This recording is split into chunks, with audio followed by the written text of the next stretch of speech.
y las cruzo respecto a 130.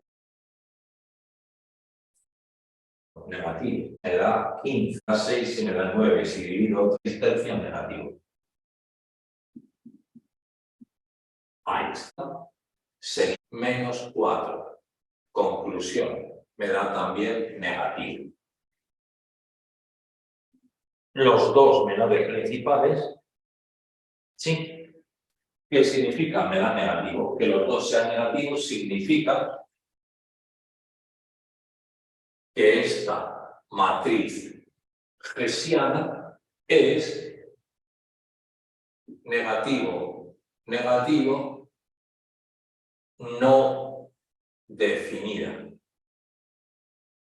O lo que es lo mismo, este punto sería un ¿qué? Sería un punto de silla. Un punto de silla.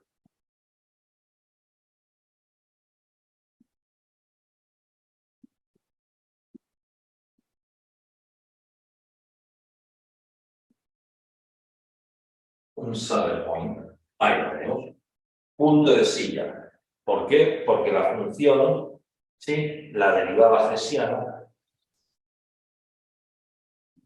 nos da no definida. Los dos menores principales son negativos. ¿Qué hacemos ahora? Derivada hessiana, un tercio, un tercio.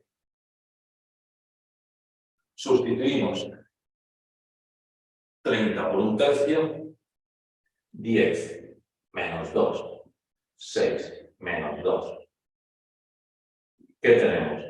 Primer menor principal. Primer menor principal positivo. Segundo menor principal, que sería 60 menos 4. Mayor que 0. ¿Ok? ¿Qué significa mayor que 0 ambos?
En esta forma cuadrática asociada sería definida positiva.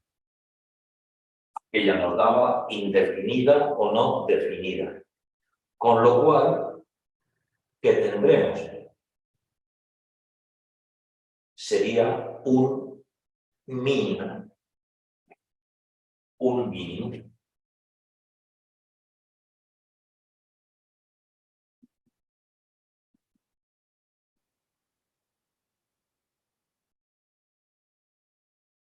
Un mínimo.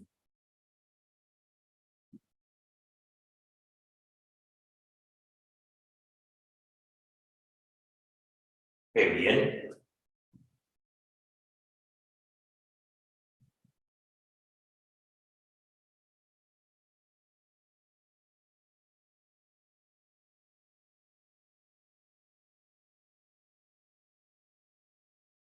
Estupendo.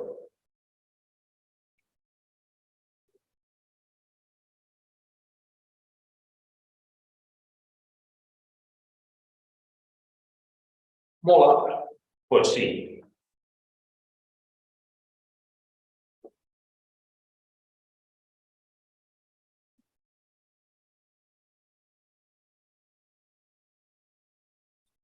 Y así, pues todos. ¿Qué hacemos ahora? Pues ahora podemos jugar Ahora podemos jugar con las derivadas implícitas. Podemos jugar con las derivadas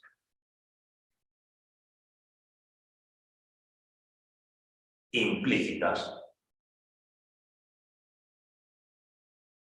Podemos calcular derivación implícita.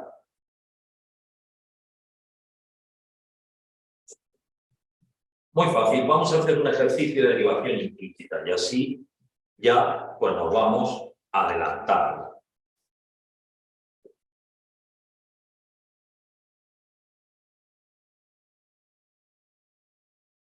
Qué bien, derivación implícita. ¿Qué significa derivación implícita? Pues la derivación implícita simplemente se trata de ¿qué?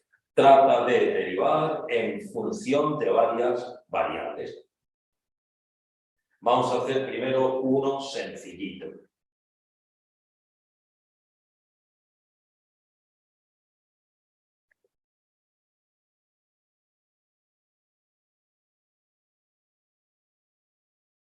Punto y aparte, derivación implícita. Vamos a ver. Muy fácil, ya sabiendo derivar y teniendo en cuenta que implícitamente significa que vamos a derivar respecto de una variable, mientras las derivadas de las otras variables son desconocidas, habrá simple y llanamente que tener paciencia.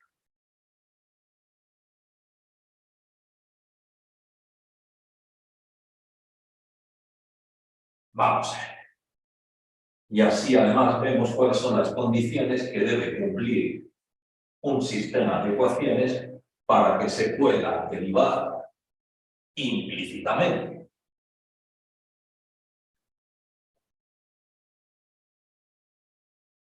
¿Qué necesitamos? Pues necesitamos un número par de variables y un número par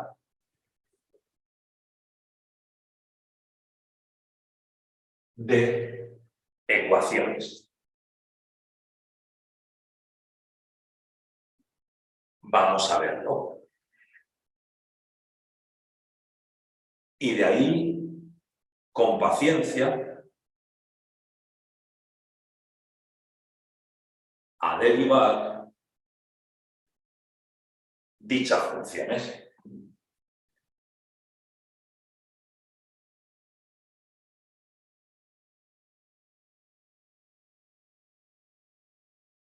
Vamos a ver. Dada la ecuación, sí, o mejor, dado el sistema de ecuaciones, x cuadrado y cuadrado x, perdón, y cuadrado z ahora, más z cuadrado x es igual a 5. X más y más z es igual a 2. Muy bien. Sea el siguiente sistema de ecuaciones. Como veis tenemos x, y, z. Ya lo dice. Justifique aplicando el teorema de la función implícita si el sistema de ecuaciones anterior permite obtener las variables y z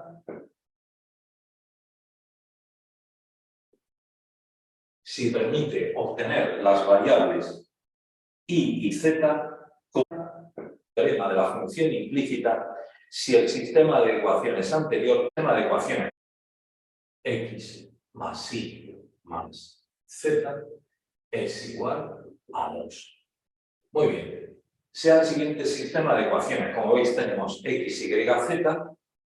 Ya lo dice. Justifique aplicando el teorema de la función implícita si el sistema de ecuaciones anterior permite obtener las variables y z si permite obtener las variables, ya lo dice, justifique aplicando el teorema de la función implícita si el sistema de ecuaciones anterior permite obtener las variables Y y Z si permite obtener las variables y z como funciones de x y z como funciones de x en torno al punto 1, menos 1, 2. En torno al punto 1, menos 1, 2, de manera que x y las funciones y de x, z de x, verifican y de 1 es igual a negativo, z de 1 es igual a 2.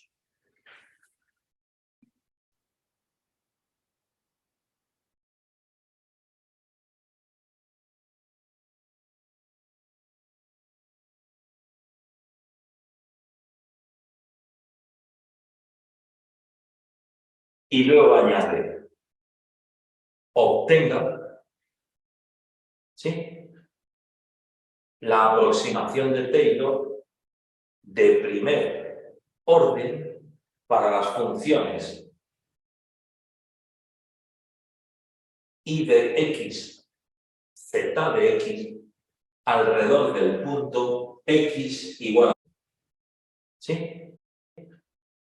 La aproximación de Taylor de primer orden para las funciones.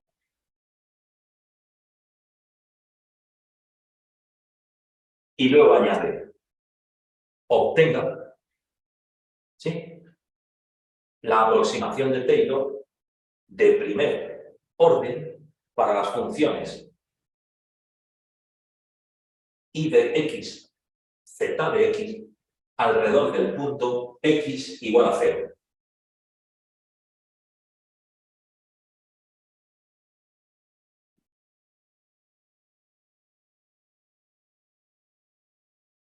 Y dice, calcula la aproximación de Taylor para el punto x igual a 1. Vamos a ver.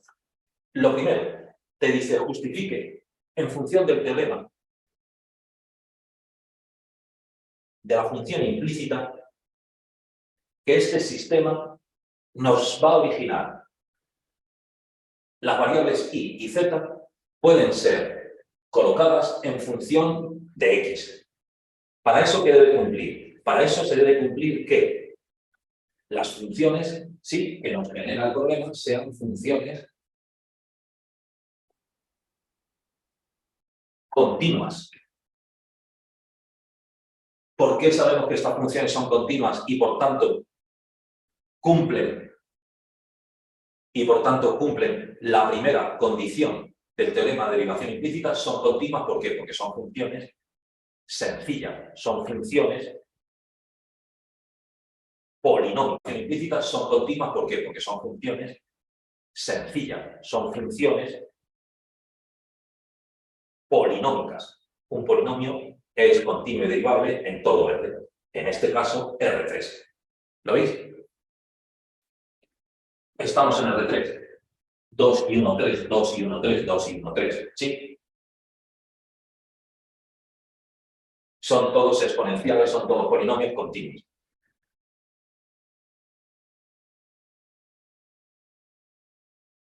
¿Sí? Segundo, el polinomio, perdón, el punto objeto de estudio, ¿sí?, debe satisfacer, el punto en el entorno debe satisfacer las ecuaciones del sistema. Fijaos, x1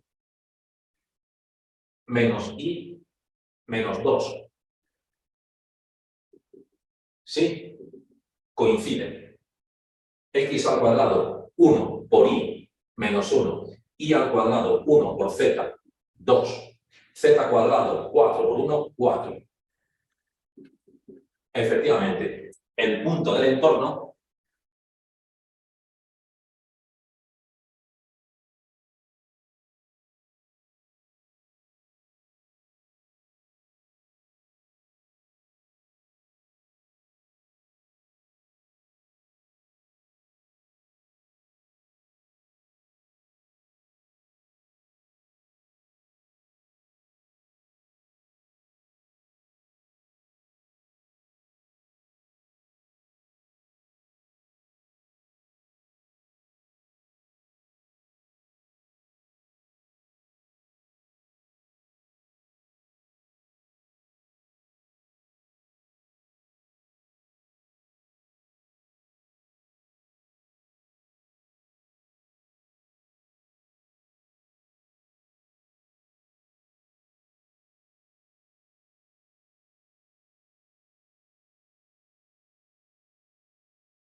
Z cuadrado, 4 por 1, 4.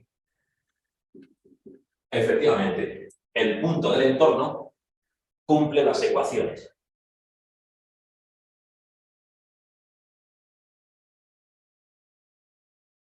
Y, por último, el determinante que se obtiene a partir de las derivadas parciales en el punto, el valor del determinante que se obtiene a partir de las derivadas parciales en el punto, objeto de estudio, ha de ser distinto de 0. En el punto, el valor del determinante que se obtiene a partir de las derivadas parciales en el punto, objeto de estudio, ha de ser distinto de 0.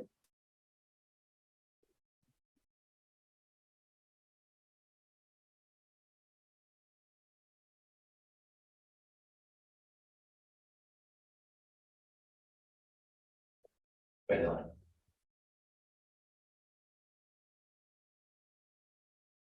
Ahí lo tengo. Este determinante nos relaciona las primeras derivadas, sí, con las variables. Bueno, pues este determinante, la primera condición del ¿qué? De la derivación implícita es que estas ecuaciones sean continuas y que procedan de ecuaciones, como veis,